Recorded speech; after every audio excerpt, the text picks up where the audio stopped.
Hey everybody, what's going on? Welcome back to Alfonso Speaks and welcome back to more great content. Before we get started today, like, share, subscribe, turn that bell on for notifications, and also follow me on my social media pages at Alfonso McCree Jr. on Instagram and at Alfonso Speaks on TikTok. We're getting into a brand new trial that I've never touched here today. Brand new, but I see it's garnered a lot of popularity online, and that is the Karen Reed trial. As I put my phone on do not disturb so that I don't interrupt my time with you guys here. um, but yeah, I was looking for new trials to do. Current trials, obviously, we do a lot of Daryl Brooks on this channel. We've also started with historical trials and serial killers, interviews, and things like that. But wanted to branch into some more current trials that are going on right now. And this one seems to be very big. Massachusetts versus Karen Reed. Karen Reed accused of killing her boyfriend, I believe, a police officer, by running him over with her car. That's what she was accused of. Um, but this is why we have court. Evidence will be presented. We will see what happens. But today, I just want to get into the opening statements. Um, and of course, we're going to start with the prosecution's opening statement. And I believe we also have uh, the defense's opening statement that we can get to today. Um, it's just they talk for so long. Like the defense opening statement. Let's see. From what I can see, it's like 2 hours and 42 seconds. So yeah, they talk for about at least half an hour to 40 minutes each. So what we're gonna do is we're gonna start today with the prosecution's opening statement, and then in a separate video, we're going to do the defense's opening statement. So let's go ahead and get started. Again, like, share, subscribe, share the video if you like it. Turn on that bell for notifications and follow me on my social media accounts that you can see below for more great content. We are coming in hot. Alfonso Speaks is back, baby. Let's get it. Here we go. The opening statement made by prosecutor Hank Brennan. All right, Hank, what do you have to say?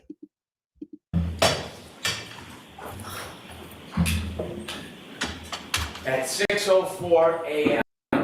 on January 29, 2022, the alarm bell sounded in the Canton Fire Department. Firefighter, paramedic, if not all, knew what that meant. His heart skipped a beat, he raced to his equipment, and he picked up his bag, which was meticulous. There was a sign and a signal, and then there was a voice commanding that there was cardiac arrest. The most serious of calls for a firefighter and paramedic, that means that a person's heart has stopped. He didn't know who it was, he didn't know where it was, he took his bag, he had just gotten to the station, and he rushed to the ambulance. He was one of the most senior paramedics that morning. Another paramedic, Anthony Flamati, would be running this mission. He jumped in the back of the ambulance, the door shut, and they headed off to 34 Fairview Road. As they drove, firefighter Nuttall could not see anything. He couldn't hear anything other than the engine of the ambulance. He could feel it sliding across the road. It was near blizzard conditions. He calmed himself, he steadied himself. This is what the firefighters and paramedics are trained to do, to focus. And he focused on his task. He looked around the back of the ambulance to make sure that all the tools were in place. The ambulance was meticulous as well. This was Anthony Flamati's ambulance, and it was well stocked. He calmed himself, and he thought about what was going to happen. What should he be looking for? What is his next steps? He played the scenarios through his mind, and eerie calm was above him. As the car pulled up to 34 Fairview, the ambulance, he stood at the back door, the doors open, and he stepped out into bedlam. He could hear a woman screaming and shrieking, the cold, hard air slapping on his face, and the wind, blizzard conditions swirling around him. You will hear him tell you how he trudged towards those screams in the darkness to snow. And when he got there, he saw 3 women surrounding a man lying, not moving on the ground. He walked up to the man and he reached down and he tried to find any signs of life, pulse, anything.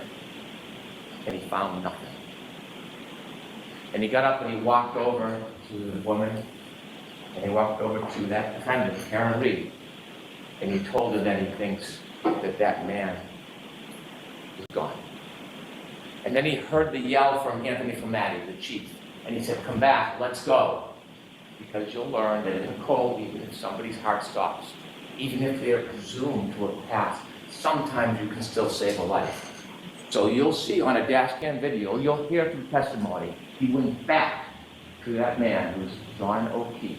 He went back to him, and that crew, coordinated effort, they did everything they could to save his life. They got on their knees, they began CPR, and firefighter Nutter will explain as he kneeled over John O'Keefe, he looked up, and the defendant approached him, and you'll see it on the video. Now, he wanted any information, because when you're trying to save someone, you want to know, are they on drugs, medication, do they have a heart condition? And he looked up at Miss Reed, and he said, "What happened?" And you'll hear her words through firefighter Nuttall. She said, "I hit him, I hit him, I hit him." And it was at that time, with the words of the defendant, that she admitted what she had done that night, that she hit John O'Keefe. Now those words didn't mean anything to firefighter Nuttall. They weren't in context, they didn't reconcile with the injuries, it didn't help him in his treatment, so he ignored it. Now, firefighter Nuttall is not a police officer. He is not an investigator, he is not a detective. He's a first responder. And so he takes that information, it was useless to him, he continues to work on John O'Keefe trying to save his life. You'll see the team put him on a stretcher. And when they lift him from the ground, even though there is snow accumulating, underneath John O'Keefe is simply grass, hard, brown, frozen. And beneath his body lay his cell phone. They bring him to the ambulance, and while they're bringing him to the ambulance, you'll see on the videos that other first responders speak to the defendant. One first responder, Mr. Flamati, she will say, "I hit him, oh my God, I hit him." And then she was interviewed or asked questions for background information, not a criminal investigation, just background to try to help John. And she was asked questions about his background, and during that conversation, you won't hear see the defendant with a person by the name of Jen McCabe and a firefighter McLaughlin. And she tells Fire McLaughlin, the third first responder, "I hit him." They bring Mr. O'Keefe to the Good Samaritan Hospital, and his body is cold. The doctors work feverishly. They treat him, trying to save him. They try to warm his core. And unfortunately, firefighter Nuttall's first instinct is accurate. John O'Keefe passes. So why are we here today? We are here today because John O'Keefe was killed by the actions and conduct of that defendant, Karen Reed. You will learn through this case, through facts, science, and data, you will learn that on January 29th, 2022, when the defendant and Mr. O'Keefe were in front of 34 Fairview Road, all the way to the left side in a dark corner near a flagpole, you will learn that Mr. O'Keefe got out of the car. He got out and he stood by the side of the road after an argument with the defendant. And that argument, that anger fueled by heavy intoxication, you will learn from the science and data as he stood by the side of the road, the defendant in her SUV drove away. She drove at least 35 feet away. The argument was over. It had ended. But then she stopped. She stopped. She put the Lexus into neutral, and she waited 2 seconds. And the facts and the science and data will tell you that despite the fact the argument was over, she then put the Lexus into reverse, put her foot on the gas pedal and began to press, not 25%, not 50%, up to 75% acceleration. There was a light dusting of snow, the Lexus tire spun backwards. She went backwards at least 70 feet. She clipped John O'Keefe. He fell backwards, hit his head, broke his skull, and there he lay at the corner of Fairview Road, on the ground, lying on top of his cell phone, alone. And then the defendant will later tell that when she left, he didn't look mortally wounded, yet he was. And she simply drove away. Now, before I tell you about the data and the facts and the science, and I walk you through that, I'd like to tell you a little bit about John O'Keefe. John O'Keefe was a young man, a local kid, very well liked, loved. John O'Keefe is the son of Peggy O'Keefe, John O'Keefe Sr., and the brother of Paul O'Keefe. Grew up in Canton, worked hard, he became a police officer. But what you're going to learn, the fact that he worked for the Boston police officer, as a Boston police officer, was just a fraction of his life. It was a small, really unimportant part, because the biggest part of John O'Keefe is he was a family man.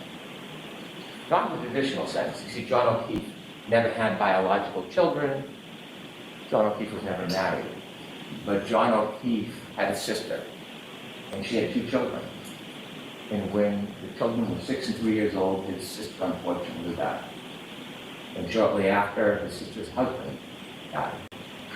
Now, John O'Keefe was a help. He didn't sit by. He saw these 2 recently orphaned children, and he stepped in and he said he was going to raise them. So he put aside his career, he put aside his job, and he moved in with the children and raised them like they were his home. They were his passions, his love. He was a new parent, successes, failures, like all parents. And he raised the children with the help of people in the community, with the help of his brother, with the help of his family. And they led a good life. Enter Karen Reed. Around COVID, the defendant and Mr. O'Keefe reacquainted, and they started a relationship. And you'll hear that even though the defendant had her own home, she was staying with Mr. O'Keefe a lot, 4, 5, 6 times a week. And to most of the world, it was a pretty good relationship. They spent time together, they did activities with the children together. She helped with driving the children, feeding the children. It was a steady relationship until about the beginning of 2022. And then things began to unravel. There was tension, there was arguments. In fact, just a few days before this incident, you'll hear that Mr. O'Keefe asked her to leave, but she wouldn't. You're going to be able to read text messages of their conversations on January 28, 2022, and you will see the tension and the unraveling of the relationship. You will read about the discord between the defendant and Mr. O'Keefe. You will see that when he would ignore her calls, they would become incessant. When he would try to push away, she would come closer. You will read those text messages and you will realize that this was the beginning of the end of this relationship. That night, they decided they would go out together. I want to tell you something about data and science before we get to that night. I mentioned that underneath John's body was a cell phone. A cell phone is an amazing piece of technology. It is like a computer. It carries extraordinary data. And when they found the cell phone, the only companion to John O'Keefe that night, they studied the cell phone, and there'll be some remarkable data that you will use in this case to find the truth. I want to mention 3 different things you will find in a cell phone that are critical to this case. The first is called location data. Waze we've all heard of, Google Maps. Well, at some point that night, John put his Waze on, and Waze is like a breadcrumb that will show exactly where the phone goes, second by second. It is the strongest, most accurate location data that you can have. And that night, John was using Waze. It also will have healthcare data.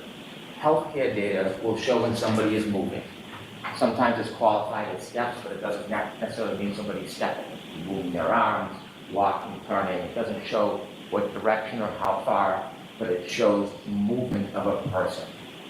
Okay. And the third thing, remarkably, there will be an expert in this case who found a data file on the phone, and it tracks the temperature of the cell phone battery. That will be critical to your analysis in this case, the temperature of the cell phone battery. And so with that, I want to take you back to the timeline of that night. After the discord, both the defendant and Mr. O'Keefe decided they would meet at a bar called McCarthy's. Now, McCarthy's is a local bar, of visitors pending, and people are getting together in a celebratory mood. They go to McCarthy's and you'll see a video of McCarthy's, and you will watch both Mr. O'Keefe, friends, and the defendant drinking alcohol. And you will count 8 vodka drinks that the defendant drank. They arrive at 8:50, they stay till 9:45.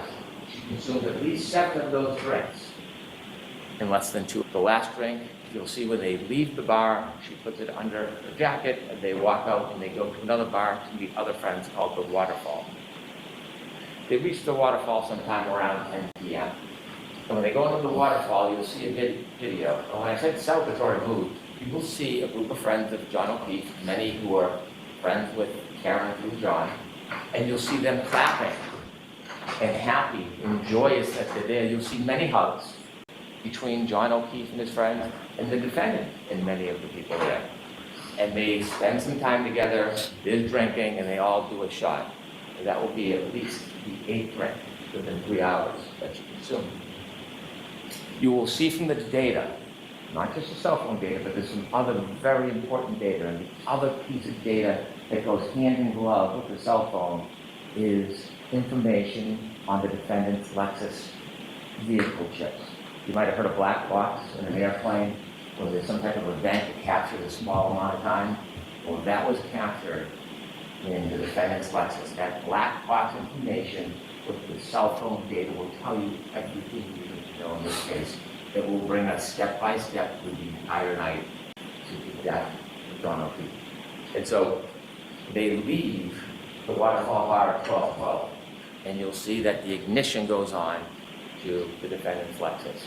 And both John O'Keefe and the defendant in the car, and they decide that they're going to go back to 34 Fairview Road, where we talked about earlier. They're going to go there for a get-together for one of the homeowner's sons who's having a birthday party. And so as they drive back, you will be able to follow them to this location data. When they go back to Fairview, they don't know exactly where it is, and they get lost. And so John O'Keefe makes a phone call, has a phone call with one of his friends, Jen McCabe. And during that phone call, which the defendant listens to because she recounts it, and trying to get directions, Jen McCabe tells John O'Keefe, it's near Bella's mom's house. We'll learn that Bella, or her mom, is somebody that John had dated before this week. I do wish he would stay by the microphone. It makes it a little bit difficult to hear him because the courtroom is not it's not mic'd up very well like we've seen from other courtrooms. And that's becoming a bit of an issue. Hopefully during the questioning like of witnesses, they stay closer to the microphone. I'm trying to keep up with what he's saying. From what it sounds like so far, Karen and Mr. O'Keefe are in a relationship. Relationship is starting to deteriorate. They go out for some reason to a bar on that night, and they're hanging out with friends. They're in a celebratory mood for some reason. Um, and now I'm trying to hear the next part of what he's saying, but like it's so low. But I'm gonna try to lock in and hear it. And so as they make their way to Fairview, you will see there's a road that comes down like a loop and that leads to Fairview. They take a wrong turn on the loop, and then they do a 3-point turn in the driveway. You'll see the exact precise driveway they turn into because some type of acceleration movement triggered that black box in the Lexus. And that's important because that's 7 minutes before the collision. And you'll see from the waves exactly where the car was. You'll see from the black box the event of the three-point turn in the driveway, and then a return down to Fairview. But before they get there, at 12:23, a truck is coming the other way. And the witnesses in that truck will say they blinked the lights. One of them saw a man and woman in the car, John and the defendant, and then they followed the Lexus because they were going to the same house. The truck stopped at the driveway, and the Lexus, the defendant's car, will appear because of the waves and be counted second to second, never stops. It rolls very slowly all the way to the end of the yard in the corner where there's a tree line and a flagpole. And they reach that location at 12:34:33. And they're in the car and they stay there. The truck waits, they speak to somebody in the house who comes out, the person goes back in the house and they're there for about 5 minutes. We're now down to 2 minutes before the collision. The truck leaves, and now it's just the defendant and John. And while they're waiting outside, 12:27, John gets a text from Jen McCabe, park behind us in the driveway. 12:29, she texts again, are you coming in? You'll hear that Jen McCabe and others look out the window and see the defendant's Lexus in front of the flagpole at the far end. It's snowy, it's dark, it's windy, they're waiting. You will know that John O'Keefe was in that car, that Lexus, and didn't move because his healthcare data is not moving. It's not moving until 12:31:56. At 12:31:56, he begins to move. He will have 20 seconds before he falls. 20 seconds. He gets out of the car, the Lexus, and in that 20 seconds, you'll hear that user initiated. He looks at the phone, at the text message to Jen McCabe. It's now 12:32:09. He closes the phone the last time. It will be the last time he uses that phone. From the waterfall bar, you'll see that he keeps it in his back pocket. And at that time, 12:32:09, last user, he has 7 more seconds he will move before he lies dormant the rest of the night. We'll also have the information from the defendant's Lexus black box. The clocks run differently. There's a 30-second variance, but it's right in the heart of that time. And you will see through the data at that time, when he makes his last movements with the phone, is when her car leaves 34 feet at least, stops, neutral, and then shoots into reverse with the tires spinning right towards him, right where he got out. You'll know they're arguing because the next morning she tells the firefighter, I'm sad because our last moments were fighting. She drives away. They said she's made later statements that when she left, he didn't look mortally wounded. He lied on the ground on top of his phone, light dusting of snow, the snow now picking up,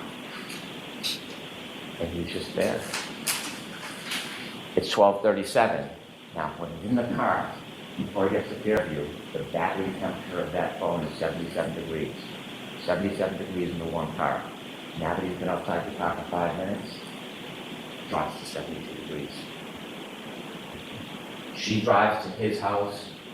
She makes a phone call at 12:33 after she's left Fairview. She calls again at 12:36:33 and leaves a message. You'll hear it. And you will hear the anger and rage in her voice. She leaves a message. John, I fucking hate you. Pardon my language. You will hear the simmering. And she leaves that message. He lies on the side of the road. He gets another text message that's unanswered to Jen McCabe. Where are you? 12:45. Battery temperature, 61 degrees. Stop. He gets almost 40 calls from the defendant that night. His phone rings, but he never answers. You'll hear from an expert that the light never initiates, the healthcare data never moves. John alone with his only companion, his phone. At 12:53, cell phone drops.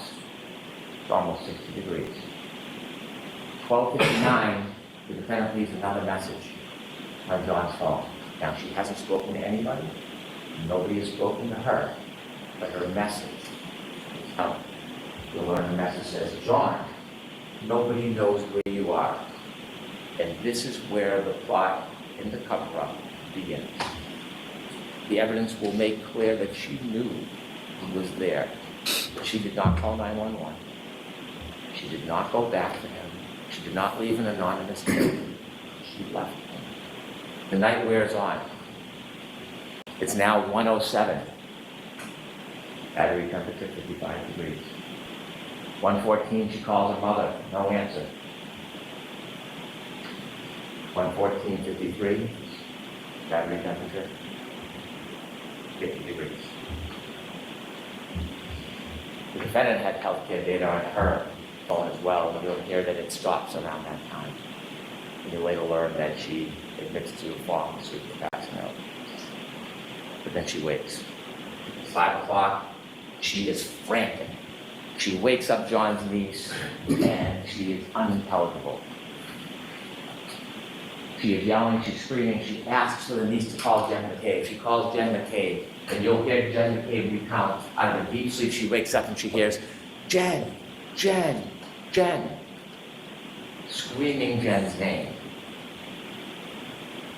John's dead. Hangs up the phone. Jen McCabe calls down. And then she's, what's going on? And she told, well, I left him at the waterfall at the beginning of the cover. She tells Jen McCabe, I left him at the waterfall. Jen calls back and says, he saw you up front. You did leave him at the waterfall. She hangs up. She then minutes later calls another person, Kerry Roberts, a friend of John O'Keefe. Someone who's not friends with the defendant, but they know because they helped raise the kids and they interacted. She had nothing to do with the night before, wasn't at the bars, was home with her family.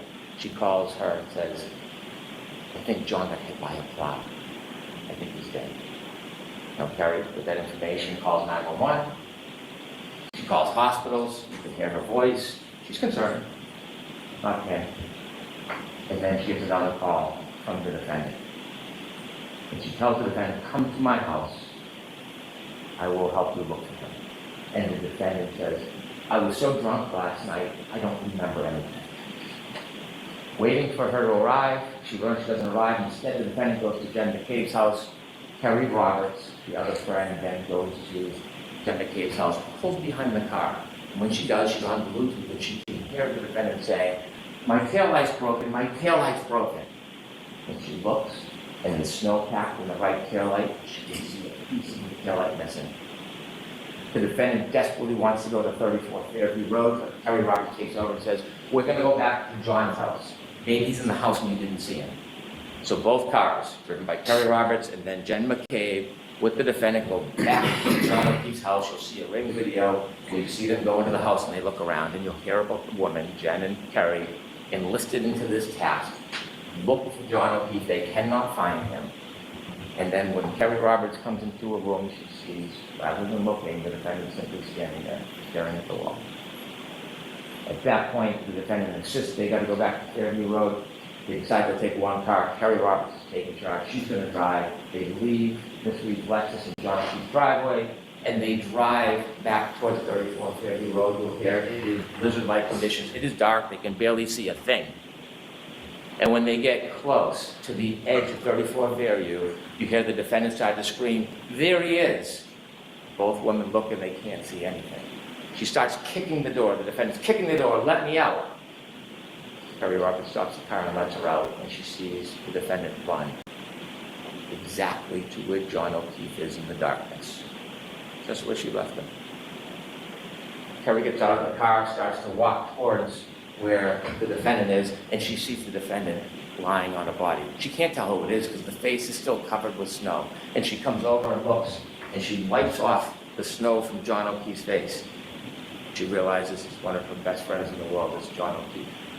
And she starts to try to do first aid. They start to move him, and coincidentally at 6:06, when they start to move him, The cold air hits that cell phone battery, it drops from 50 to 43 degrees. And they try, Jen McCabe calls 911. And that's when a police officer arrives, firefighter Nuttall and his crew. And when they lift him, that cell phone battery that is shot down to 37 degrees, Kerry Roberts picks it up and puts it in her pocket, and it immediately starts to warm as she moves the healthcare data showing movement starts again. At that point, nobody knows what happened. The Canton Police Department come. You can see the police cars and cruisers. They're not sure, so they look in the area where John's body is and they find a glass from the bar near his body. They find blood spots. They try to put the blood spots in plastic containers. They don't know what they're looking for at this point. There's no information. They don't believe or know that there's a crime. They just know that John O'Keefe somehow ended up here with the broken glass and the blood. And so that morning, you can see the work of the Canton Police Department try to uncover a little bit around his body to see what they could find, which was very little.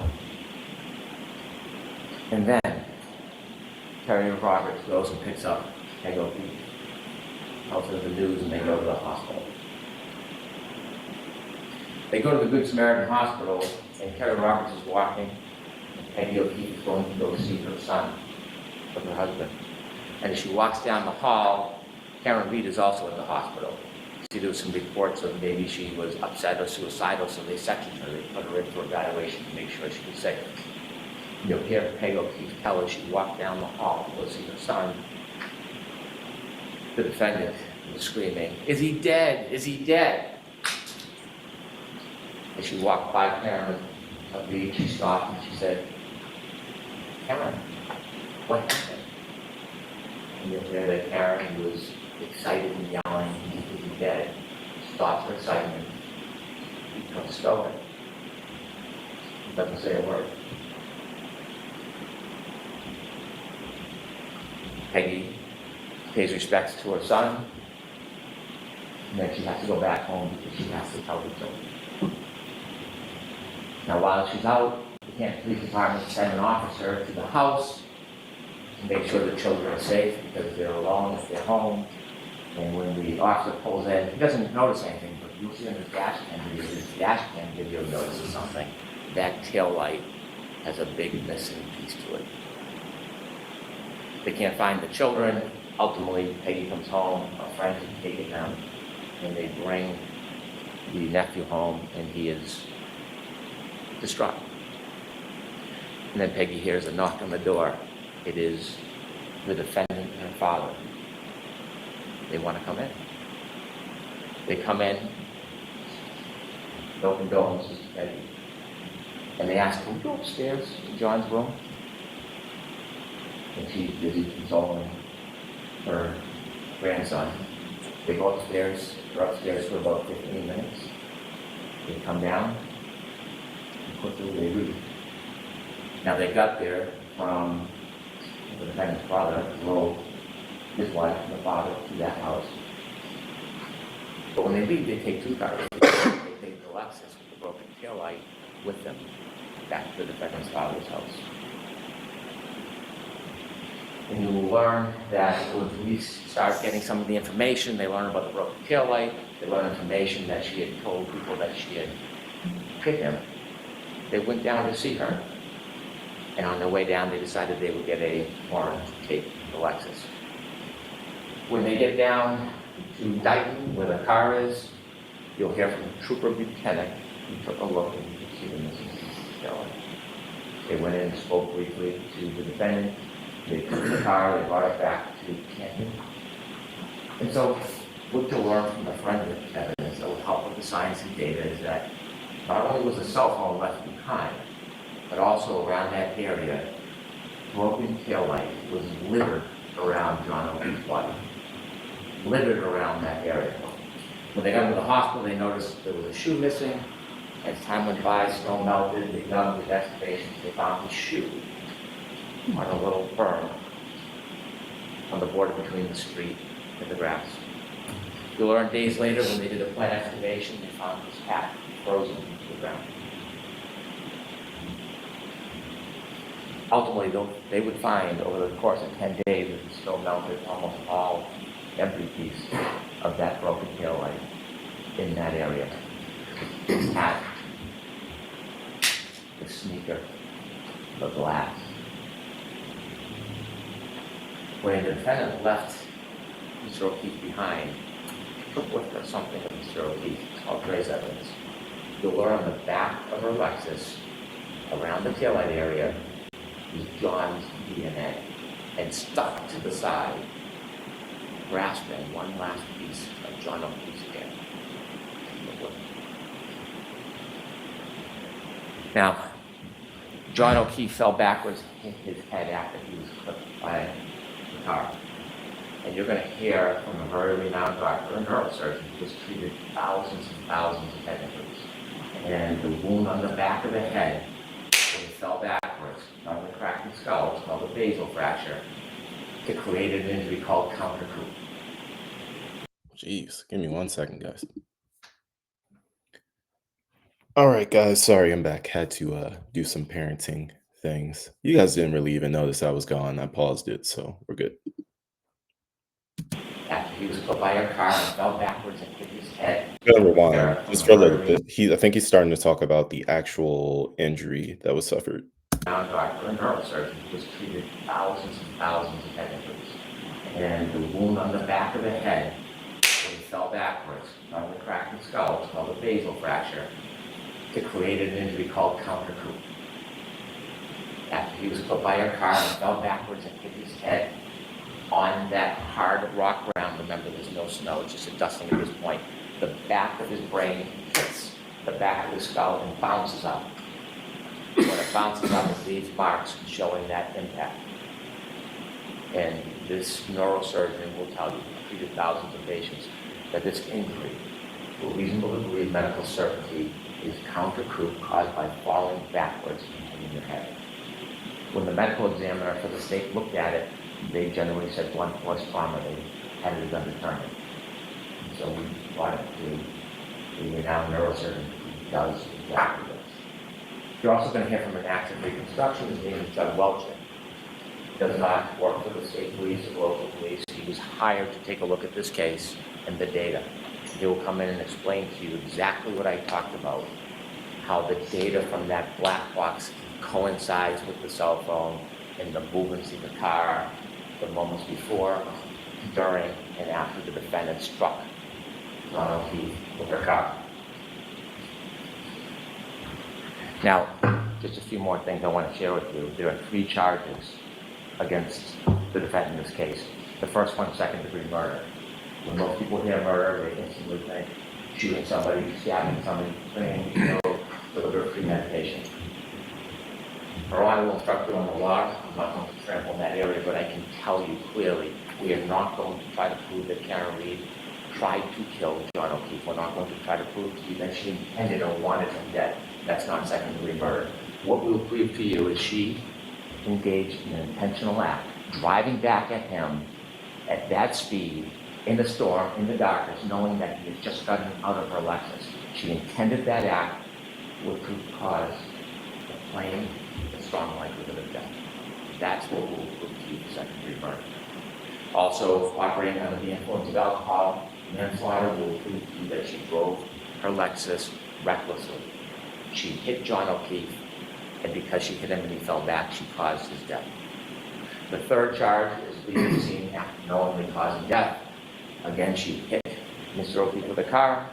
She knew he was injured. She left him behind. And he died. That's what we'll prove. This case will come down to the science and the data. The science and the data that cell phone is the best of historians. It doesn't suffer from intoxication. It doesn't suffer from memory loss. It doesn't suffer from emotion, pride, or prejudice. It is facts. It is data. And that facts and data will lead you to the truth in this case. But after Ms. Reed was charged, she began what you'll learn is a campaign. A campaign to make public statements. 2020, Nightline, Fox 25, a documentary. And we've had an opportunity to get many of her statements in the footage, and we're going to show much of it to you. And her statements to you will confirm what you already know from the science and the data, what you will already conclude from the facts independent about what she did that night. Her word simply confirmed that her judgment is sound. And you're going to hear from her own lips in many of her statements, her admissions to extraordinary intoxications, her admissions to driving the Alexis, her admissions to being angry at John that night. And I dare say her admissions that she told Stapleton. I'd like to play for you clip one. You're going to hear the first of the statements that she made after she was charged.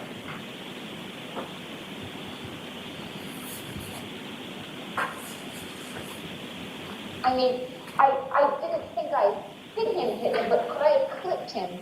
Could I have tagged him in the knee and incapacitated him? He didn't look mortally wounded as far as I could see, but could I have done something that knocked him out and in drunkenness and in the cold didn't come to again? And this would have been the moment you dropped him off at the party. Yeah, would have had to.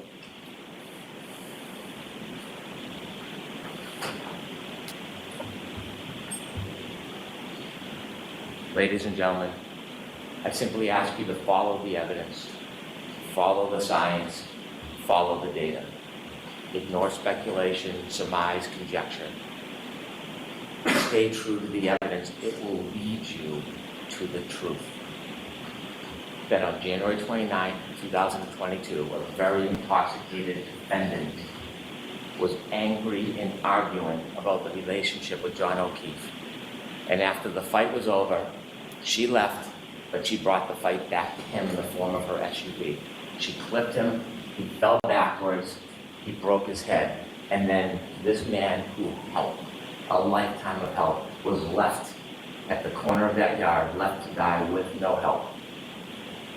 The facts, the data, and the evidence will bring you the truth, and the defendant's own words will confirm everything you've already concluded. Okay. Very strong opening statements from the prosecution. I was actually very impressed with how everything was presented. But from what I've read, this case gets a lot more complicated than the prosecution has just presented it. I have no idea how. Like, this is actually kind of interesting to me because I'm like, okay, prosecution just told a very good story right there. How much more complicated can it be? Especially if it was only you two in the car and he got out. Like, what what are we missing? What are we missing? I don't know. So now I have questions, and I kind of just want to go ahead and stick around and listen to the defense's arguments because you know what? Why not? Why not combine it into one episode? So I'll give you guys a treat. Let's combine it into one episode. Let's just do this. Like for real. Let's just do it. Um, because this is getting very interesting. I am just I don't even know what the word for it is. Like I can't imagine how the defense can get her out of this potentially. But let's see. Let's see. Here comes the defense for Karen Reed.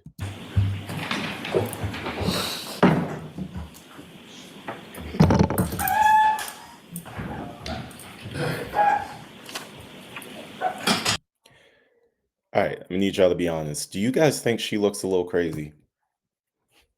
I'm not saying that makes her guilty of whatever she's being charged with. I'm just saying you can look at her and kind of tell. Like maybe she's not all there, or maybe she is one of those crazy exes or something. You know, I don't know though. Just there's just we shouldn't judge books by their cover, obviously, but just first impressions go a long way, and that's my first impression right now. Now I have seen other pictures of her online where she looks a lot more normal. smiling and things like that. But this face that she currently has right now just looks like one of those like crazy faces. Like she's in her head right now. Like the way her lips are perched up and stuff. Like it's just all kind of weird. But anyway, let's see what the defense has to say. Let me stop casting aspersions on people based on their looks. That's wrong. That's wrong. We're not gonna do that on this channel. So I apologize.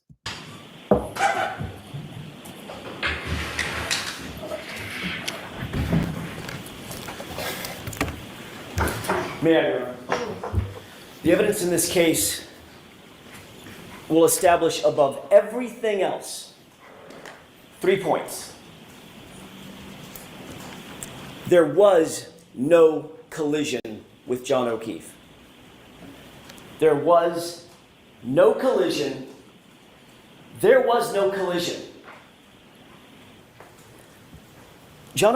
Interesting. So he's saying their defense is going to be that he was never hit by the car in the first place.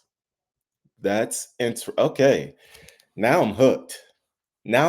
Because what oh okay, I'm gonna just watch. O'Keefe did not die from being hit by a vehicle. Period. The facts will show that. The evidence will show that. The data will show that. The science will show that. And the experts will tell you that. You'll learn that the Commonwealth has pinned its entire case on a brazen and a flawed assertion that is untethered, unconnected to the facts and to the evidence.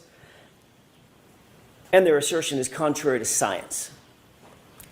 Because at the end of the day, folks, there was no collision with John O'Keefe. So how did we end up here? How does Karen Reed end up sitting in that chair on trial for an event that literally never happened? Well, the evidence is going to explain it.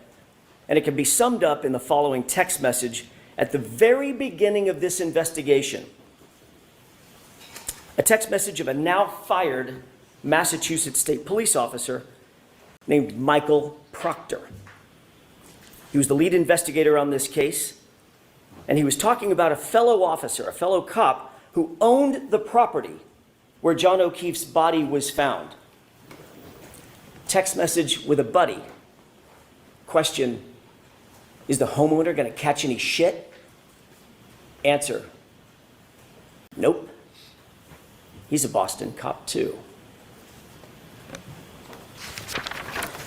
That quote defines the lack of integrity of the Commonwealth's entire case, its entire investigation, and this prosecution. During the course of this trial, you'll learn much more about Mr. Proctor, why he said that, and what it really means. What you'll see and hear in this courtroom in the coming weeks is not just a story of a tragic loss. And make no mistake, John O'Keefe's death is and was a tragic loss. But the story you'll hear is about an investigation that was riddled with errors from the beginning, a rush to judgment, conflicted and corrupted from the start. Corrupted by bias, corrupted by incompetence, and corrupted by deceit. So this is getting very interesting just listening to the defense opening statement so far. And the reason I feel that way is because this is a retrial. So the original trial, this is the second trial. Remember, you might not have seen the video yet, but I talked about this in one of my Daryl Brooks videos recently, where I was talking about, oh, he's trying to get a mistrial because of that Reddit post. But it doesn't matter, because all a mistrial means is that you're going to get another trial. And Daryl Brooks, you're still going to go to prison because a jury is going to convict you no matter where you are. It could be a jury full of convicts. They will still find you guilty with all of that evidence that was pointed in your direction. So, this original trial had a hung jury. I mentioned that before. I've been a part of a hung jury before where we just couldn't agree. It's split. You have to have everybody agree on the verdict or it's a hung jury. Even if you have 12 jurors and 11 of them agree, but one of them doesn't, it's a hung jury. So the first trial had a hung jury, and this is the second one. And now hearing the defense's arguments, I'm starting to understand. I'm starting to understand why we had a mistrial in the first run through of this. So let's listen to what else he has to say. Finally, it was corrupted by a deliberate effort to avoid and to cover up the very truth that you are seeking. You'll find when you hear the evidence that the Commonwealth's case is the literal definition of reasonable doubt. They won't be able to talk their way out of it. They won't be able to explain their way out of it. They won't be able to excuse their way out of it. And they can't meet their extreme burden of proof, which the court will tell you is beyond any and all reasonable doubt and to a moral certainty.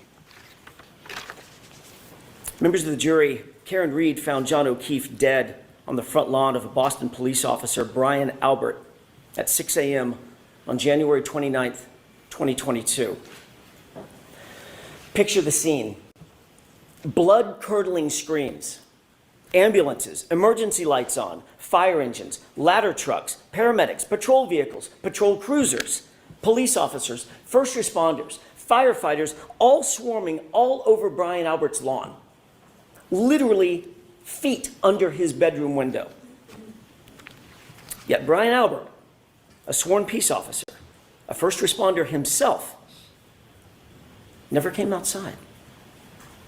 Never went outside to see what the chaos was about, never went outside to see if he could assist a man in need, never walked outside his house to see if he could help a fallen fellow officer on his own front lawn. More shockingly, you'll learn that lead investigator for the Massachusetts Police, Michael Proctor, never set foot inside Brian Albert's house that day. Never engaged in any investigation inside that house that day, even though a party with much alcohol had just occurred in that house, and even though a Boston police officer was found dead or dying just mere feet from the front door on that lawn. He never secured the crime scene, never separated and secured witnesses, he never properly collected evidence, he never secured the evidence, he never searched for signs of a struggle inside or outside the home, he never properly canvassed the neighborhood. Michael Proctor never did any of these things, even though fellow officers of Michael Proctor's actually mentioned, in their words, not mine, that it looked like John O'Keefe may have been, quote, in a fight. You'll have questions about that conduct. During the course of this trial, you'll find that the Commonwealth will not have answers. You'll see from the evidence in this case that this case carries a malignancy, one that is spread through the investigation, it's spread through the prosecution from the very start, from the jump. A cancer that cannot be cut out, a cancer that cannot be cured. And that cancer has a name. And his name is Michael Proctor. This is so interesting. Okay, so again, this is my first time actually listening to these opening statements, but what I was reading online, and I tried not to read too much because I didn't want to enter into watching this trial with any type of prejudice or knowing of what the evidence is or what's going on. But from what I've read, just little cliff notes, like thumbnails, names of YouTube videos and stuff, like a lot of people were talking about corruption in the police department. And Karen Reed is innocent and da da da da da. So like it sounds like two completely different stories are being told here. Because the prosecution's story is all about this collision that had to have happened. It's all about Karen ran over John. And I don't know how we keep finding these cases on Alfonso Speaks where people hitting people with SUVs, but here we are, right? Here we are. Maybe I should do the Suge Knight trial next. Yeah, that's an interesting one. Maybe I'll do that one. The prosecution says that Karen ran over John. The defense is saying that never happened. What I'm interested in knowing now is, if you're saying that never happened, how do you explain the broken tail light? That's going to be the key detail for me as I watch this case. How do you explain the broken tail light? What happened with that? How did that how were pieces of that tail light found around John if nothing had happened? Did John break the tail light himself? These are all details that are gonna come out during the course of the trial, and I'm just eager to learn more about this. This is already piquing my interest in a big way. Now, you didn't hear his name in the prosecution's opening statement. Not once. I did notice that they never mentioned Michael Proctor's name in the prosecution's opening statement. He has a good point. I suspect that was probably by design. But make no mistake about it, the evidence will show in this case that Michael Proctor is the very definition of the Commonwealth's case. And he's also their Achilles heel. He was the lead investigator on the case officer, the architect of the entire prosecution. You'll learn there's not a single part of this case, folks, not a single part, that he didn't touch, that he didn't direct, that he didn't orchestrate personally. Every single bit of it. I'm sorry I keep pausing it, but I do want to say he's already winning with me because he's talking into the microphone. Big brownie points for that. Has his fingerprints on it. You'll learn that Michael Proctor was a longtime family friend of the Alberts. And he's been disgraced by his own agency, not by us, by the Massachusetts State Police. Investigated, suspended, and fired. The evidence will show that Massachusetts State Police found Michael Proctor guilty of bringing dishonor to the department for his conduct, not in some other case, not in some tangential case, in this case. The investigation of Karen Reed. Conduct that included bias in favor of his friends, the all-powerful Albert family, and bias against my client, Miss Reed, the outsider. Do you have any idea how hard it is for a state trooper to get fired? Well, the evidence is going to show that Michael Proctor earned it. Every bit of it. You'll hear that within hours of a Boston police officer being found dead on Brian Albert's lawn, Michael Proctor, the lead investigator, who had investigated exactly nothing up to this point, right at the beginning, made an early pronouncement that Brian Albert himself was not going to, quote, catch any shit, end quote. And that was for one reason, and one reason only. He's a Boston cop. The evidence will show that Michael Proctor made this statement in a text conversation with his high school buddies. A text he never thought would see the light of day, certainly never thought we would get a hold of. Yeah, that's one thing about text, man. And when people, we gotta start being a lot smarter. Like, you can't put everything in writing, guys. Like, sometimes you gotta be like, call me, and then sometimes you can't even do that. Like, if there's a conversation that's private that you want to stay private, stop texting it, please. Like, be smart, and also just don't do bad things, but be smart. Sometimes it's not even like ill intent. It's just, there's discussions that need to be had, and not everybody needs to know about them, and so you don't want to have them through text message because all of your texts can be retrieved, guys. Be careful because you could end up like this because you're doing dumb stuff and you put it in text. What an idiot. thought no one was looking, he actually said the quiet part out loud.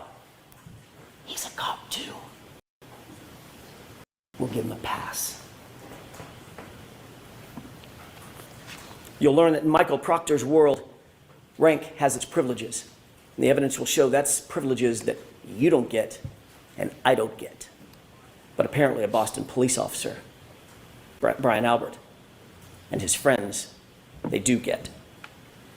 You'll learn that in Michael Proctor's world, he didn't care about finding the truth. In his world, his priority was to protect the brotherhood, to protect that blue wall, to protect his friends who were at the Albert's house that night. I want to take a step back, if I could, and spend the next few minutes talking a little bit more detail about what the actual facts in this case will show, not based on speculation, not based on surmise, not based on guesswork or conjecture, but the actual true facts that you will learn through the course of this trial. On January 28th, 2022, it was a Friday night. John and Karen had made plans to meet up with friends for drinks. It was a happy and normal night for them. They were affectionate, they were loving, they were in good spirits, nothing out of the ordinary. They started at a local watering hole called C.F. McCarthy's. You've heard that name before and you'll hear it again. And eventually they made their way over to the Waterfall Bar and Grill, another bar where they ended up. When they got to the Waterfall Bar and Grill, the Albert family was already there, already heavily drinking. You'll learn that this... Okay. So when the prosecution presented that event at the Waterfall Bar and Grill, they only mentioned, hey, they were out with friends and it was a celebratory mood. They never mentioned that these other characters were they never mentioned them specifically by name, that they were there. And they never said that the house, maybe they did say the house, but I forget who they said the house belonged to, but they never said these names. Like specifically, they might have said like, oh, it was a friend's house or something like that. They said the address, 34 Fairview, but they never said this house belonged to this family. You know what I'm saying? Like, very important details here. was no ordinary family, the Alberts. The Albert family was a well-known Canton family. Some might even describe them as a very powerful Canton family. Brian Albert was there at the waterfall. You'll hear that he's a longtime Boston police officer. His wife, Nicole Albert, was there with him. His brother, Chris Albert, a powerful Canton politician. He sits on the select board. The select board actually governs the police department, the Canton PD. He was there. His wife, Julie Albert, was there. Their daughter, Caitlin Albert, was there. His sister-in-law, Jennifer McCabe, was there. Her husband, Matt McCabe, was also there. They were all there drinking before John and before Karen ever arrived. You'll learn that a man by the name of Brian Higgins, also a law enforcement officer and longtime friend, longtime pal of Brian Albert, he was also there. And the two of them, the two Bryans, had been drinking most of the night together. You'll see video footage from the waterfall, which will show you that Karen and John were happy. They were affectionate. They were caring, they were loving, just business as usual, out on a date on a Friday night. But that exact same video footage which lead investigator Michael Proctor plainly chose to ignore that video footage. It paints a very different picture of Brian Higgins. You'll learn that Higgins had romantic designs for Karen. That becomes important. Brian Higgins had engaged Karen in flirtatious texts, but days earlier she had put a stop to it. She had ghosted him, in common parlance. In other words, just ignored him. The evidence will show that the first time he saw her and was in her presence after being rejected by her was when she walked into the Waterfall Bar and Grill along with her boyfriend, John O'Keefe. The plot keeps thickening. We have more characters. I should have been writing all of this down. I just feel like I've completely dropped the ball on my note taking here. But when they start presenting the evidence and stuff, I'll make sure I have my notepad and my pen so I can keep track, just like if I were a juror, and then I'll tell you guys what I think my verdict would be. At 11:58 p.m., just minutes before John ultimately arrived at the Albert residence, you'll see a video at the waterfall of an unsettling interaction, troubling interaction between Brian Higgins and John O'Keefe. And unlike the lead investigator, Michael Proctor, in this case, you won't ignore that evidence. As the bar was closing around 12 midnight, the Alberts invited everybody back to their house for a get-together to just keep the night going. And you'll learn that Karen and John ultimately pulled up to the house. They got out of the SUV to make sure they had the right address. You see, neither John nor Karen had ever been to 34 Fairview. They weren't even sure they were at the right address. And the evidence will establish that John got out of the SUV and went into the house. Let me say that again. The facts unequivocally, the data, the science, the witnesses will all unequivocally establish that John O'Keefe went into the Albert home that night. The prosecution didn't mention that. Eyewitnesses and forensic data will establish that fact. When he didn't come back out, you'll learn that Karen grew increasingly frustrated. She got upset. She was left alone in a car, in the cold, in the middle of the night, with the car idling. John had gone into the house. She expected him to come right back out, and when he didn't, seconds turned into minutes, and minutes started to clock away. She left John a voicemail, then another voicemail, voicemail after voicemail after voicemail, text messages.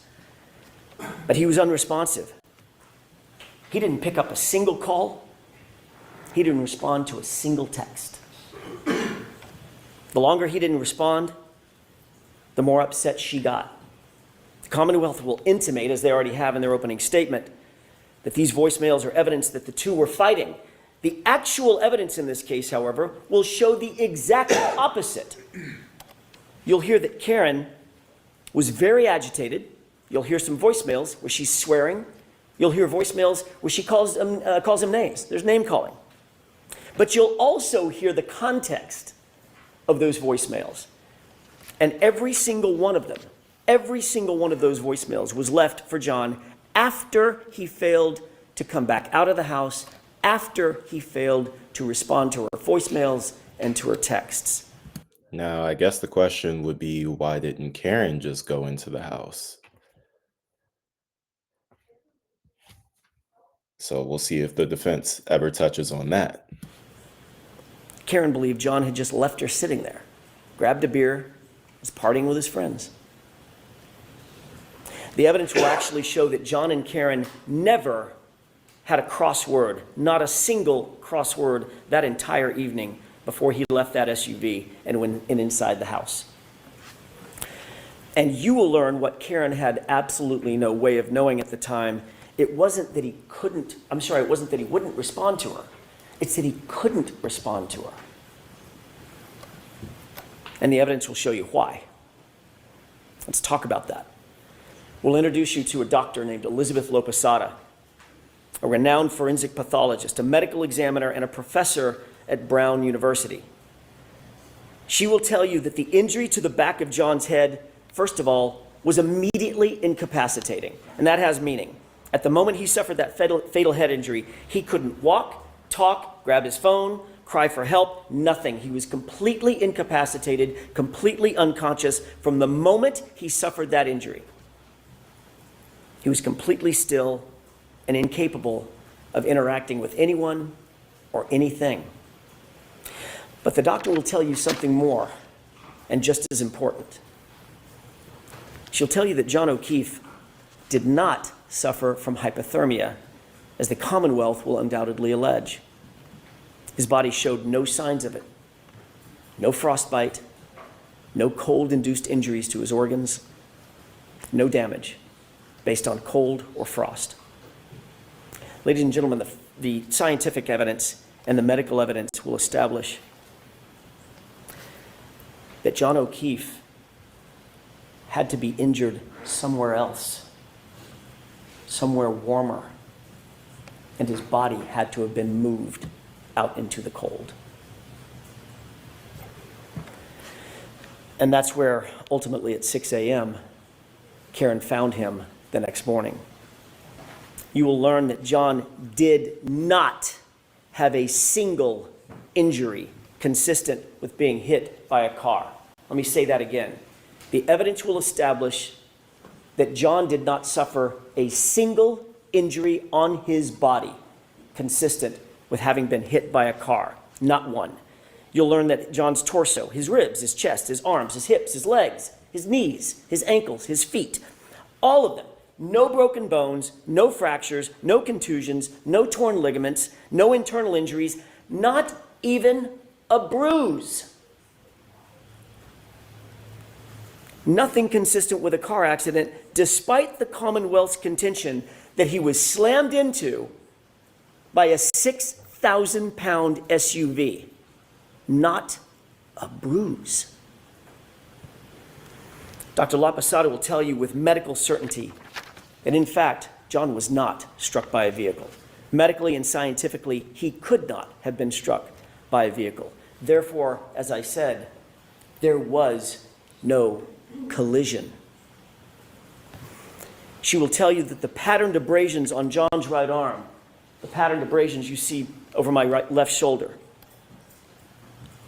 they're not the result of being struck by a car or a taillight.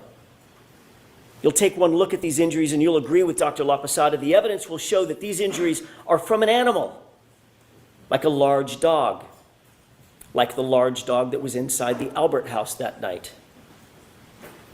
You'll learn that Brian Albert has actually admitted that his large dog, the family dog, is, quote, not good with strangers. And of course, John, never having been to the house before, was a stranger that night. Okay, everything he's saying is making sense. My only question still remains, how did that tail light get broken?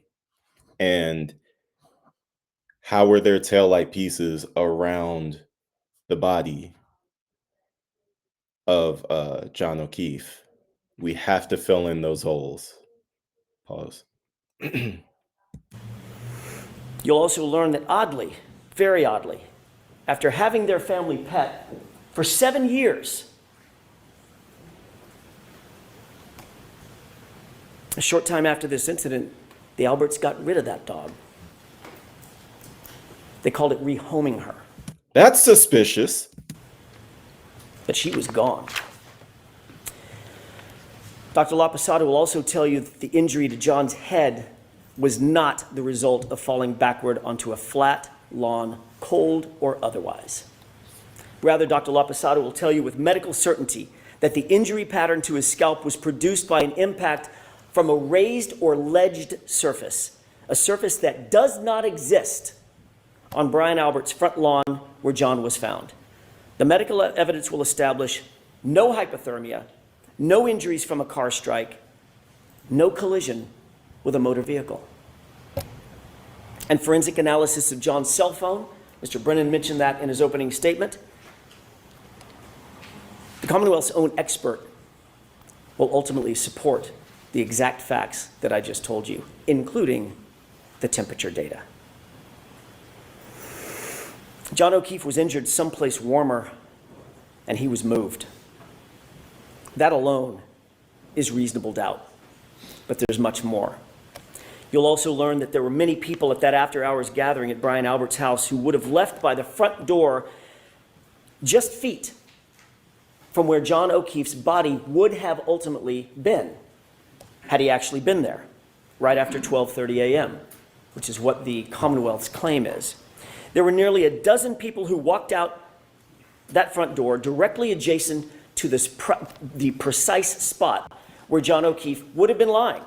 Not a single person, not one, not a single person, saw a 6'2", 216-pound man laying sprawled in the front lawn in dark clothing on a light white dusting of snow. Not one. Then the evidence will also show that every one of those same people drove by that same spot, not walked by it, drove by it to leave the house, and still not one of them saw John laying in the yard when they left between 1 a.m. and 2 a.m. in the morning. But you know who else you'll find never saw a body on that lawn? The snowplow driver, a completely independent witness charged with plowing the streets in Canton that night. You'll hear that Michael Proctor, oh, he's not done yet, Mr. Proctor. You'll hear that Michael Proctor wrote a report where he claimed that Fairview had not been plowed that night. You'll learn that that was completely false. That was a lie. Michael Proctor did not want any more witnesses. He didn't want the truth, and he falsely claimed that the road was never plowed. You'll learn that he wouldn't look for the plow driver, but we did. and we found and will introduce you to Brian Loughran. He plowed Fairview that night, and what he's going to tell you is that there was no body on that lawn at 2:30 in the morning. You'll learn that Brian Loughran passed by 34 Fairview, traveling right next to Brian Albert's front yard, and at 2:30 a.m., John O'Keefe was not there. But you'll see that the plow driver also provides some other troubling information, troubling testimony for the Commonwealth. You'll learn that after making that pass at 2:30 a.m., he showed up with his plow an hour later. He stopped at the entrance of Fairview. He was looking up Fairview to decide whether or not to plow it, but he saw an obstruction. At 3:30 a.m., he looked down the street, and in the very spot precisely where Karen would later find John's body laying at 6 a.m., there was a car parked in front of it, a Ford Edge. You're going to ask yourself, who's moving a car at 3:30 in the morning into a blizzard on the side of the road? You'll learn that Michael Proctor, the lead investigator, intentionally ignored this fact as well. He did no investigation to find out who owned a Ford Edge, but again, we did. And the evidence will establish that Ford Edge happens to be a favorite model of the Albert family. More than one Albert owned a Ford Edge at the time. You'll learn that those facts will add to the mounting and the overwhelming evidence that there was no collision and John O'Keefe's body was moved onto that lawn. You'll find that this is yet additional reasonable doubt in the case. You'll be introduced to science and physics, even from the Commonwealth's own experts. That science will establish that Karen Reed's SUV was not damaged by hitting a pedestrian, and conversely, John O'Keefe's injuries did not come from being struck by a vehicle. The Commonwealth mentioned triggering events, but what you'll actually learn from the experts, some of them the Commonwealth's own experts, is that a triggering event is not evidence of an accident. It does not evidence a collision. That's why we're here. A collision. And there's no evidence of one. Zero. You'll also find that those exact sort of triggering events that the Commonwealth will rely on are relatively commonplace on Karen's SUV, and none of them are associated with a claim of a collision. Folks, the science will not lie, and the physics cannot lie. And that science will tell you with certainty there was no collision with John O'Keefe. You'll add that to that rising mountain of reasonable doubt. I want to take you back to the night in question, January 29th, for just a few minutes. Remember, Karen had gone home after dropping off John and John walking to the house. While Karen was asleep at home with John's 13-year-old niece, what were the people who had been at Brian Albert's house that night? What were they doing? While she slept, what you'll find and what the evidence will show is that they were extremely busy. You'll learn that after a long night of heavy drinking, Brian Higgins left the Albert residence, but he didn't drive home. Rather, he drove over to the Canton Police Department, where he kept an office at about 1:25 a.m. Not a Canton police officer, but he kept an office there. Why go back to his office at 1:25 a.m.? Why go back to the Canton Police Department at 1:25 in the morning on the night of a blizzard? You'll learn that while there, Higgins made a call at 1:30 a.m. Higgins will later deny that he made that call. You'll find that curious. And his explanation for that late night visit to Canton PD, you'll find that it changes nearly every time he's asked about it. You'll learn that after everyone left Brian Albert's house, Brian Albert actually claimed he had no contact with anybody else except his wife. No contact. Until he woke up the next morning. So he says. Then you'll learn that that, too, is a complete lie. His phone records establish that he placed a call to none other than Brian Higgins at 2:22 a.m., shortly after Higgins completed that late night visit over to Canton PD. You'll wonder, what did they possibly need to talk about at 2:22 a.m. that night? The evidence will establish that Brian Albert called Brian Higgins first. Brian Albert then disconnected that call when Higgins didn't answer it. Seconds later, Brian Higgins returned the call. Brian Albert then did answer that call. They spoke for 22 full seconds. had a conversation, then they both hung up their respective phones. You'll learn that when they were asked about these calls and conversations, both Brian Albert and Brian Higgins lied about it. Both of them. They said they never had a call with each other. But then ultimately, when they were confronted with their own cell phone records and they could no longer deny the calls, they were asked independently, explain yourself. And they both came up with the exact same explanation. A butt dial. The evidence will make you question, why did Albert and Higgins speak at 2:22 a.m.? And why did they both try to cover up that phone call? You'll also learn after this incident and within days of one another, both Brian Higgins and Brian Albert, both police officers, both trained investigators, got rid of their phones. Both of them. And what else you'll learn Brian Albert got rid of? Shortly after this incident, Brian Albert got rid of his house, the whole thing. Just sold it. His childhood home, a home that had been in the Albert family for generations, he literally sold it mere months after this incident. That's suspicious. Okay, so he's gotten rid of his phone, his house, his dog. What's next? Dog rehomed, phones destroyed, house sold. You'll learn that all these things happened shortly after the incident where John O'Keefe was found unresponsive and dying in Brian Albert's front lawn. And you'll also learn that Michael Proctor looked the other way. He did not investigate any of what I'm telling you. He pre-selected Karen Reed from the start, and he ignored everything and everyone else. Let's get back to what was happening with the others while Karen slept. What you'll learn during this trial is that Brian Albert's sister-in-law, you've heard her name before, Jennifer McCabe, she was at the waterfall that night and she was over at the Alberts' house that evening as well. She left the after-hours gathering about 2 a.m., a little before 2 a.m., got home around 2 a.m. And you'll learn that according to the Commonwealth's own evidence from a forensic software program called Physical Analyzer made by Cellebrite, it's considered the gold standard for forensic tools. You'll learn that a Google search was discovered on Jennifer McCabe's phone. A Google search that Michael Proctor and his investigators never revealed to us. But we found anyway. A Google search that was time-stamped, according to their own data, at 2:27 a.m. 5 minutes after that 2:22 a.m. call that Higgins and Albert denied having. And that Google search on Jennifer McCabe's phone read, "Hoslong to die in cold." Hoslong to die in cold. Now she misspelled the first word. Hos is supposed to be how, but the meaning's the same. How long does it take to die in the cold? Time-stamped 2:27. And then that search was also noted by the same Cellebrite program as having been deleted. The evidence will force you to ask, why is there a search on her phone?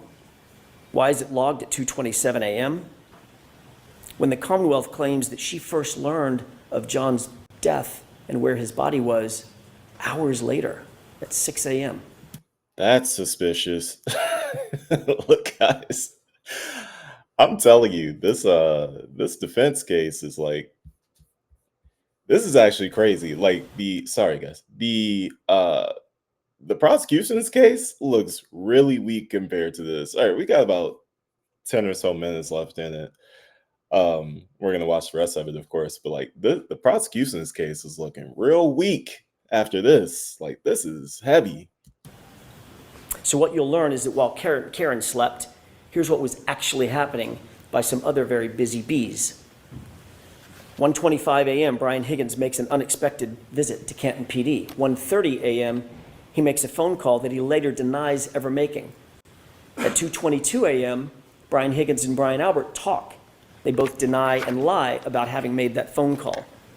2:27 a.m., 5 minutes later, a Google search appears on Jennifer McCabe's phone, Hoslong to die in cold, hours before John's body was ever discovered.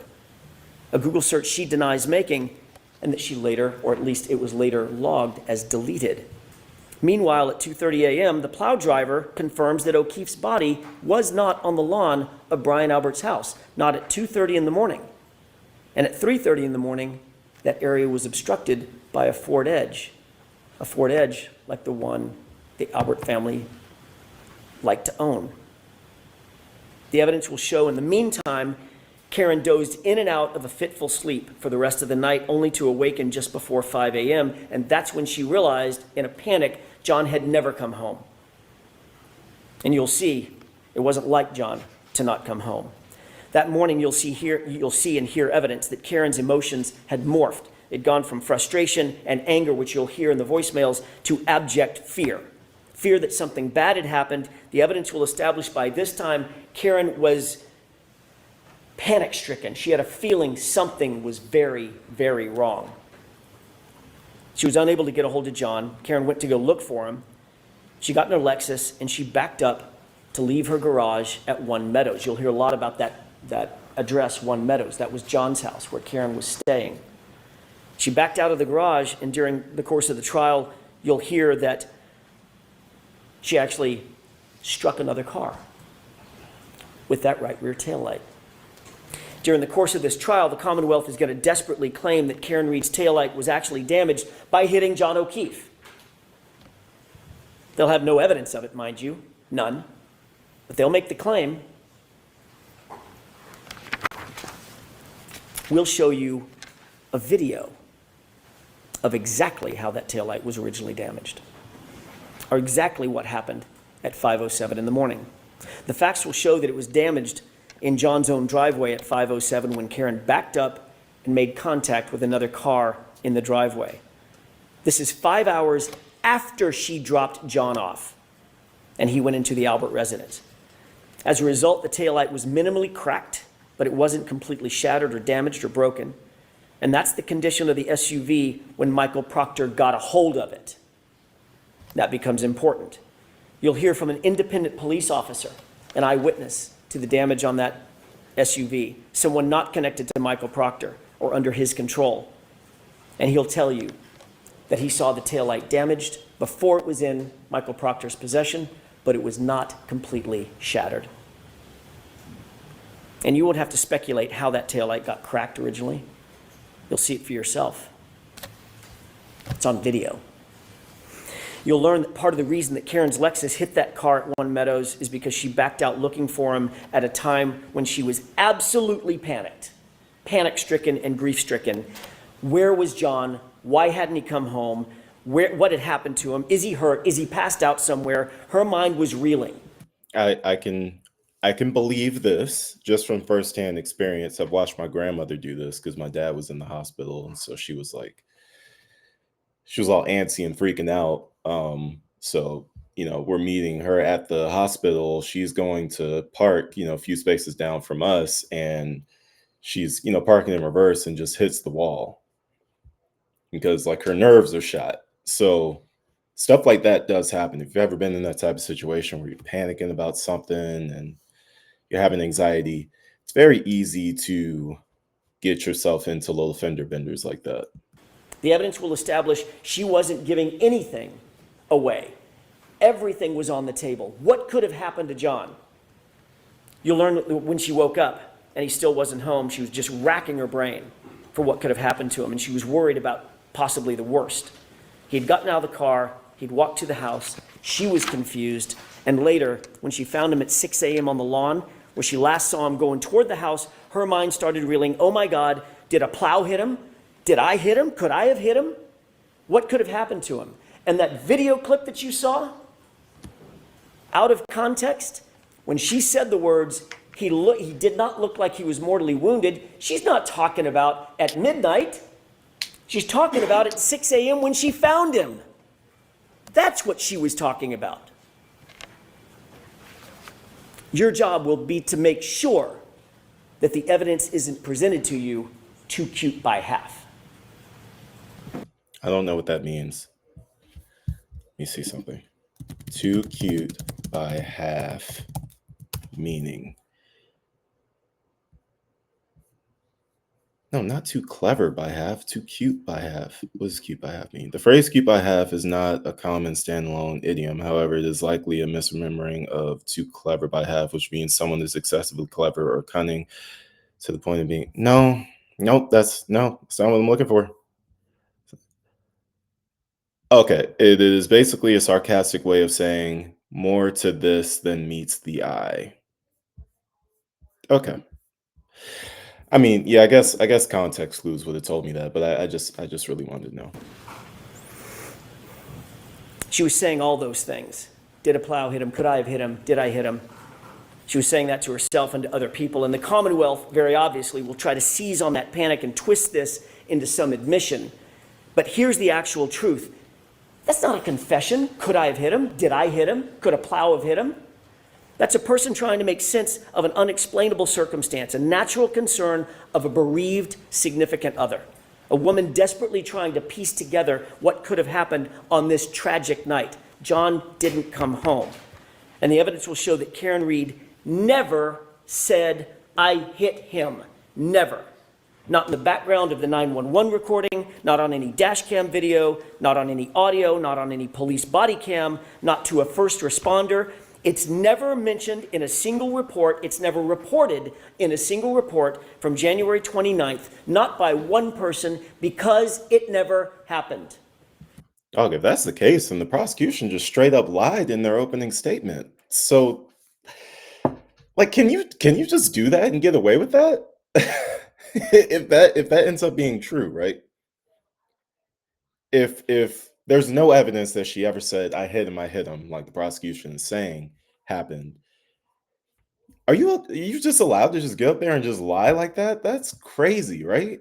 The evidence will show that the evidence will show that there were at least 13 members of law enforcement or first responders and 2 civilian witnesses that were intently focused on what was happening at that scene. They were all over the lawn. They were all over Karen. Officer Saraf, Mullaney, Good, Lank, EMT Nuttall, Flamati, Kelly, Walsh, Woodbury, Whitley, Becker, Robery, McLaughlin, Carrie Roberts, Jennifer McCabe. They were all there, watching and listening. On January 29th, when John O'Keefe was found, not one first responder reported having heard Karen Reed say the words, I hit him. Not one. Not one civilian reported having heard Karen Reed say, I hit him.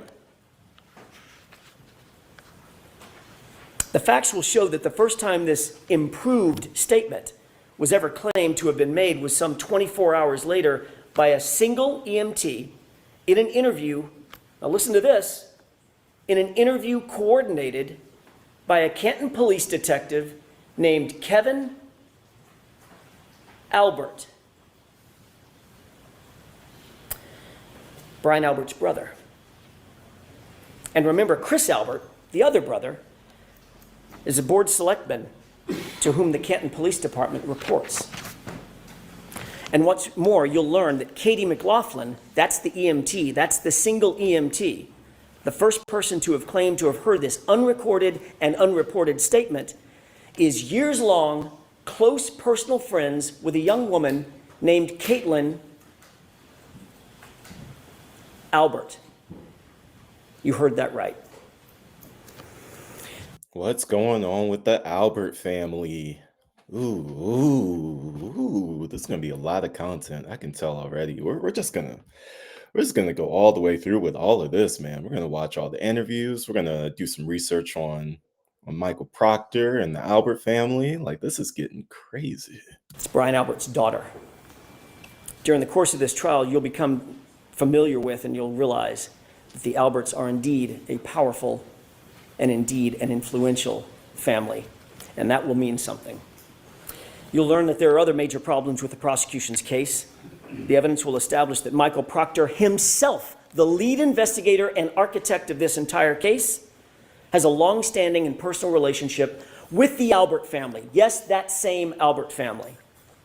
His sister was close friends with Julie Albert. He personally sat at head tables at weddings, or at a head table at weddings with the Albert family. He entrusted the Alberts with babysitting his own children.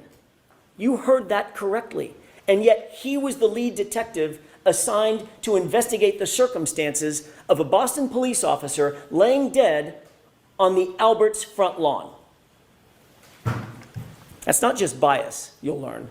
That's not just coincidence. That, folks, is corruption. And you'll see how far it went. Michael Proctor was alone with all the critical evidence in this case, alone with Karen Reed's phone, alone with John's phone, alone with video footage, alone with the taillight material, alone when he claimed to recover evidence from 34 Fairview. He wrote the search warrants, he transported the evidence, he secured it, he submitted it, he did it all. That's Michael Proctor. And he did it without any reasonable oversight.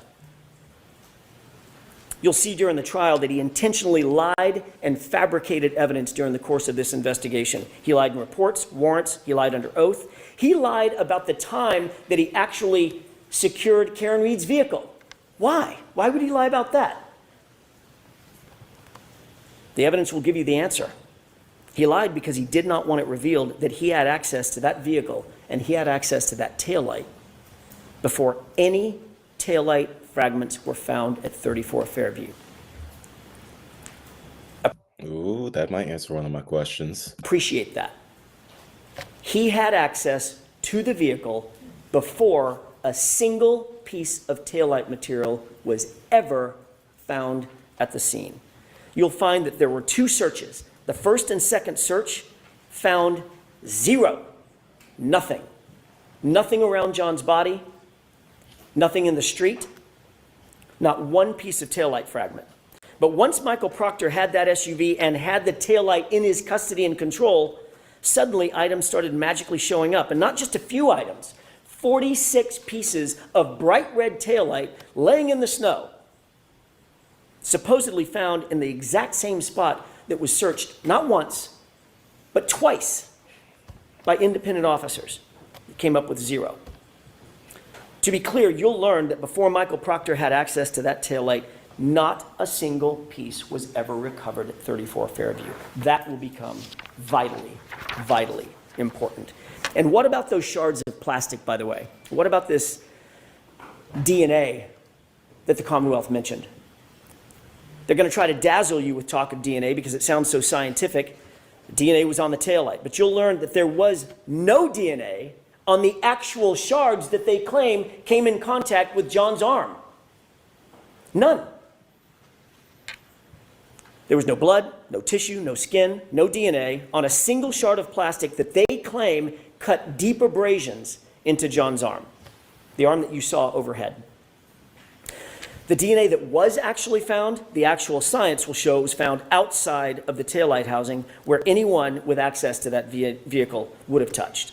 And it wasn't just one male's DNA. In that exact same sample, there were 3 men found, John and 2 unidentified males. So unless the Commonwealth is going to shift their theory that that SUV hit 3 men that night, their entire theory falls apart. And speaking of DNA, the evidence will further establish that John O'Keefe's shoe, the one that he was wearing when he was found, was sampled. And that DNA revealed 5, count them, 5 unidentified males. Recall that the evidence will establish independently that John was injured someplace warmer and had to be moved onto that lawn. 5 unidentified males touching that shoe. You'll also learn that you are not the first person, not the first to hear about the Commonwealth's theory of this case, that John was hit by an SUV. That's their theory. The Commonwealth presented this exact same claim to their own medical examiner, a woman by the name of Dr. Irini Scorti-Bello.